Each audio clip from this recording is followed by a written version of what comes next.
All right, these trig equations are going to use your double angle identities.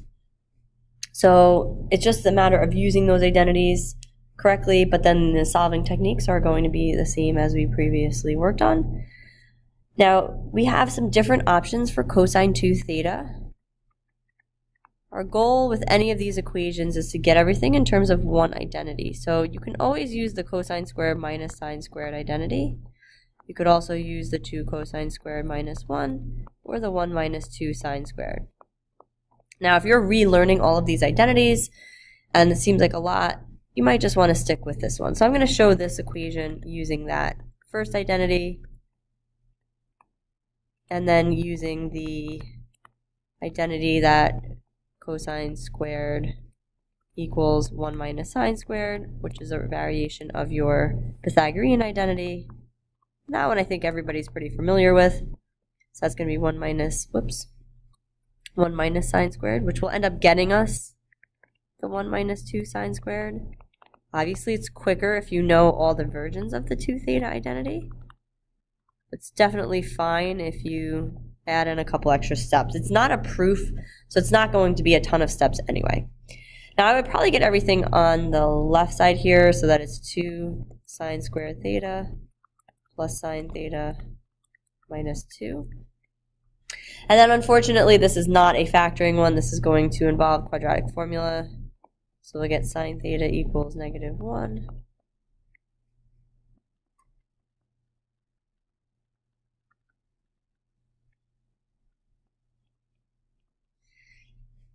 And we get 2 options for answers for this. I'm going to put one of these in the calculator. The other one you can test it out. You've seen situations like this happen before where you get one that's outside of the range. So for sine and cosine only, if you have tangent or any of the other ones, it's okay to get a higher number here. But if you get a value that's outside of your range of negative 1 to 1 for sine and cosine, this one's not going to work. So you really only need to focus on this one here, and that's going to come from doing our adding. So I'm going to put just that one in the calculator. You guys have it easy now. If you have that alpha y equals option, you can do that.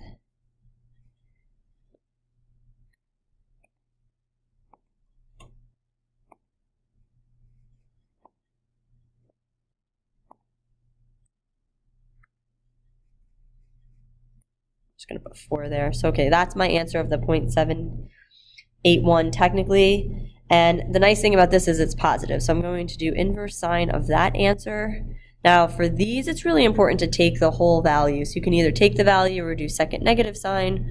Because if you slightly vary that or you actually do the 0.781, your decimals will be off by a little bit. So one of our answers is 51.33. I put 3 decimal places. That's our quadrant 1 answer. Sine is also positive in quadrant 2. So we're doing 180 minus. Again, we can go to the calculator, subtract, do that exact answer, and we get 128.668.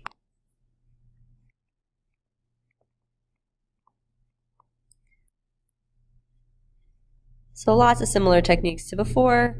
And the only really new thing with these equations is going to be your double angle identities. All right, so we're just going to do 2 more like that with some other double angle situations.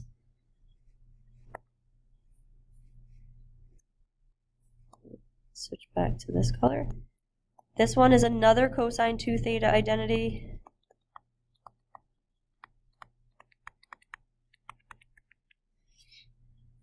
Again, you can have all the other ones memorized, or you can use always the cosine squared minus sine squared.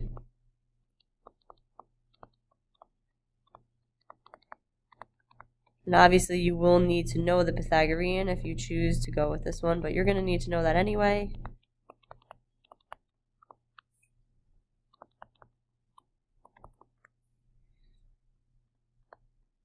So I'm doing a couple extra steps here that aren't necessary if you switch it using the 2 cosine squared minus 1. You could start with this as your first step. So I added on this many steps here that I don't really need. But that would be if you did not learn the other two or relearn the other two, since you should already know them from the identities unit. So this one we get 2 cosine squared theta plus 5 cosine theta plus 2 equals 0. This one actually is factorable. Remember some factoring options here. You could pick a letter to put in, if that helps.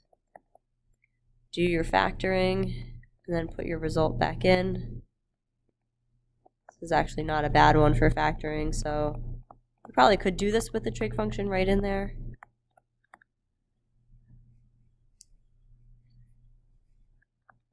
That should have been a plus sign. I just realized it looked weird. And then you get cosine theta is -1/2, or cosine theta is -2. Now, just like we talked about before, your values have to be between -1 and 1 for cosine and sine, so this won't work. If you have your calculator, you'll test it out and you'll know it'll tell you error message, so that'll be good. And then for this, I don't even need a calculator. Reference angle for this is 60. Our theta is negative in quadrants 2 and 3.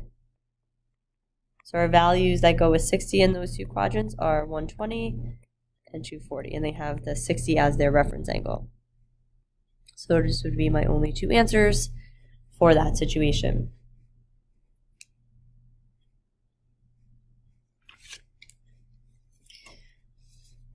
All right, then we're just going to do one more equation that is going to use some other factoring techniques as well.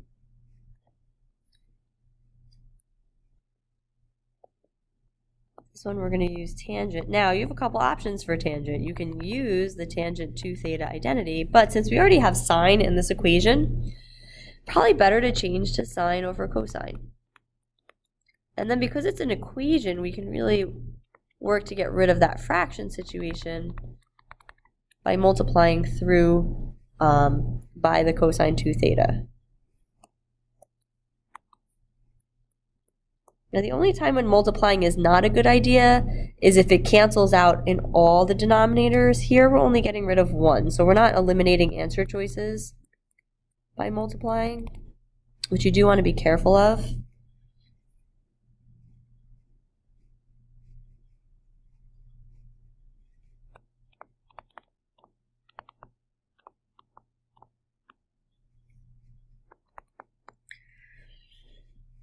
And then the only other thing I might do here to kind of help out with this is do my replacements. And I'm going to replace the cosine 2 theta and the sine 2 theta at the same time using double angles. You can do them in separate steps. It's not a proof, so it doesn't matter to me if you, I mean, normally in a proof this would be okay to do as well. And I'm going to use the cosine squared minus sine squared identity.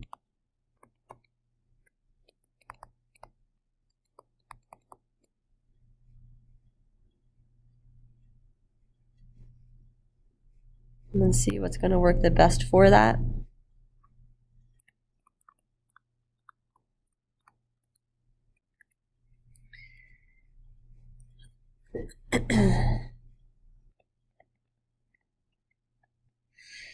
So you'll notice I have a 2 sine theta in there. In fact, I might not even distribute right now and factor that out. So I'm just going to backtrack a little. I apologize for writing this out because it's going to help us kind of see. Again, we have 2 sine theta here, 2 sine theta here. So I can actually factor that out. I know it seems a little weird to do that at this point. But sometimes to determine which cosine 2 theta identity to use, this will be really helpful. So you really want that inside part to be all one function. The outside being 2 sine theta is fine. So obviously to get it all in terms of one function, this sine theta has to go. And by factoring out that 2 sine theta initially, that's really going to help you see that to get it all in terms of one function.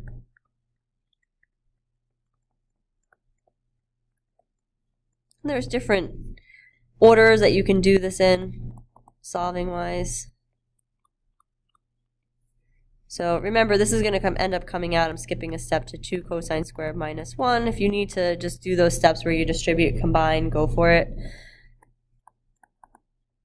And we get 2 cosine squared plus cosine minus 1. And now I'm running a little low on space, although I probably could scroll this down. I'm just going to do the factoring right in here, but you can definitely pull this off to the side if you need to. And this would be a minus plus. So since everything is factored separately, we can use the fact that, okay, sine is 0, because that's separate. Cosine is 1/2. And cosine is -1. And we'll get all the different answers for this and then kind of combine that together into our one section. So sine is 0 at 0 and 180 to get all of our values there. And then cosine is 1/2 at 60 and 300. Since it's positive in quadrant 1 and quadrant 4, 60 is our reference angle. And it's cosine is -1 at 180. So notice that actually repeats here and here. That's okay. When we go to write our answers for theta, we don't need to repeat it. So I'm actually going to write these in order just to make sure that I don't have that extra repeat in there. And it's a little weird to get that overlap, but it's because we had a combination of functions in the equation to start off with. All right, so the double angles could get a little tricky in terms of what to replace with. So if you always use for cosine 2 theta the cosine squared minus sine squared, it will help to do some factoring to then see what replacements you should do later on, especially for this particular question.